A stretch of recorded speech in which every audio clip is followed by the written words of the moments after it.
said was I didn't really understand the move because he has, quality opposition right where he's at. When you look at a guy like David Benavidez, man, and everything he's done, the way he's winning, he's earned the right to fight the best, to prove that he is the best.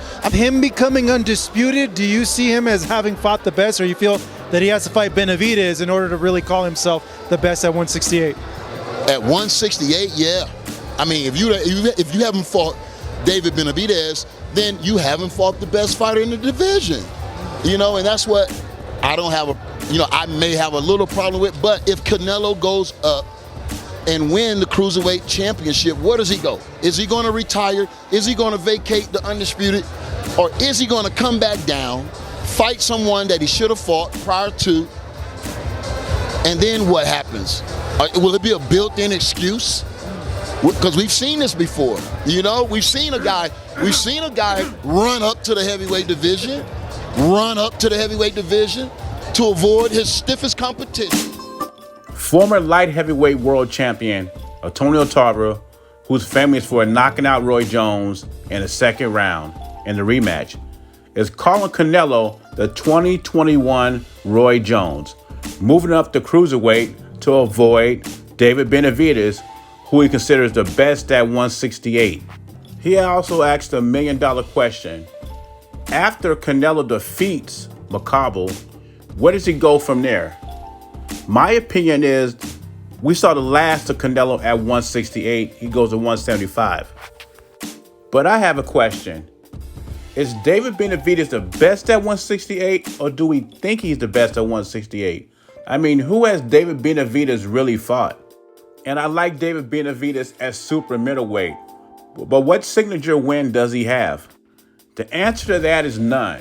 He hasn't been in there with a top-notch super middleweight. And Antonio Tarver will have a better case if Benavidez was a champion. And we know how that went, right? First time cocaine, second time couldn't put down the cheeseburgers.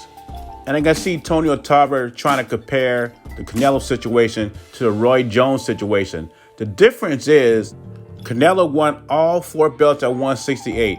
That's right. He cleaned out the division. It's not his fault. You cannot help who's champion. If David Benavidez was more disciplined, he would have been one of those guys Canelo would have fought.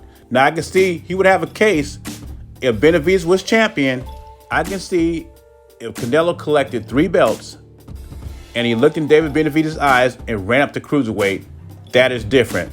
But David Benavidez has nothing to offer. And I said this in previous videos. This is one of the fights I want to see. I want to see this one. I want to see Spence and Crawford. I want to see Garcia and Davis. Canelo can't fight everybody. These guys are going to have to fight each other. And I heard some boxing news publication saying something about Canelo fighting in heavyweight division and fighting the cruiserweights like Loris Okolie and Mark Breedis.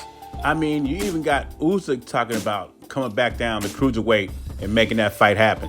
And the bottom line when it comes to David Benavidez, and like I said, I like the cat, and he seems like he's the best, but has he really proven he's the best at 168? I see the talent, I see the skills, but check the resume. What do you think about Antonio Tarver's comments? Leave your thoughts in the comments below. Jay Beezy, I'm gone.